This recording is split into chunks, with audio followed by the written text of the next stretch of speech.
Signs and transformations. The heart's response. All right, we're jumping straight into two absolutely profound narratives from Islamic history today. We're looking at a journey that literally takes us from the night sky over ancient Arabia straight into the very core of the human heart. And it brings up a question that really echoes through time, doesn't it? Which is more powerful, a physical sign or a changed heart? We're going to look at two very distinct historical accounts in this explainer to see what it really takes for someone to recognize the truth. I mean, are we just convinced by what we see with our own eyes, or does true realization need something, well, a lot deeper? So, case one, the physical sign. Let's start right off with an extraordinary cosmic event recorded in history. Did the moon really split into two? This is a famous historical account involving the people of Makkah. It sounds almost incomprehensible, right? A literal celestial body tearing apart. But the historical texts present this not as some poetic metaphor, but as a documented, physical reality that unfolded right before the eyes of an entire community. Now, what's really fascinating here is the exact sequence of events. The history doesn't start with some random occurrence. It actually starts with a direct demand. The people of Makkah explicitly asked the Prophet for a sign. They wanted undeniable, concrete proof that would just completely cement the truth of the message. So let's break down exactly how this played out. Step 1, the people explicitly ask for a sign. Step 2, by Allah's permission, the moon splits into two, a massive, undeniable miracle. And then, step 3, even when they saw the moon literally tear apart with their very own eyes, many of them still refused to believe. Instead of accepting the sign they demanded, they just dismissed it entirely. They called it mere magic. And that brings us to a really crucial lesson. Even the clearest signs benefit only those whose hearts are open to the truth. It's just a massive revelation about human psychology. External evidence, no matter how physics-defying it is ultimately useless if the human heart is closed. If someone has already made up their mind not to believe, well, even the moon splitting in the sky is just going to be written off as a trick. Which brings us to case 2, the internal transformation.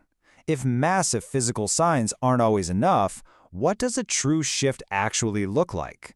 Why was Khalid radiallahu anhu called the Sword of Allah? To understand this, we have to look at his remarkable life. It's absolutely one of the most famous titles in history, but his personal journey to earning it was, well, it was incredibly unexpected. You see, Khalid wasn't always a champion of this cause. In fact, he initially fought against the Muslims. He was a fierce opponent on the battlefield. But eventually, Allah guided him to Islam. Think about the sheer magnitude of that shift for a second. There was no cosmic, physical sign tearing the sky apart just for him in this moment. Rather, there was a profound, quiet, and total transformation of his internal state. His heart changed. And because of his incredible bravery and unparalleled leadership, the Prophet gave him this iconic, powerful title, Sayf Allah, the Sword of Allah. I mean, he literally went from being one of the greatest threats to the early Muslims to becoming their absolute most legendary military commander. The lesson here is profound and deeply personal. Allah can change any heart. No matter how fierce the opposition, no matter how entrenched someone seems to be in their hostility, a heart can absolutely be completely transformed. This is the ultimate internal miracle. It's not about changing the physical laws of the universe. It's about shifting human will and belief. So let's move to our synthesis lessons on the heart. Let's bring both of these extraordinary accounts together.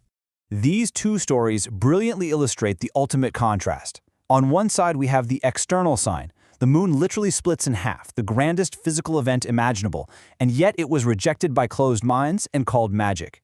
But then on the other side, we have the internal sign. No massive celestial light show, just a quiet, profound transformation that turned a fierce enemy into the Sword of Allah. And all of this really challenges us to ask, are our own hearts truly open to the truth? You know, we so often go through life demanding signs, constantly asking for external proof before we commit to a change. But this history proves that the most undeniable proof in the world means absolutely nothing if we aren't internally receptive to it. So before we look to the sky for a sign, perhaps we need to look inward first. Thank you so much for joining me for this explainer, and I'll leave you to reflect on that.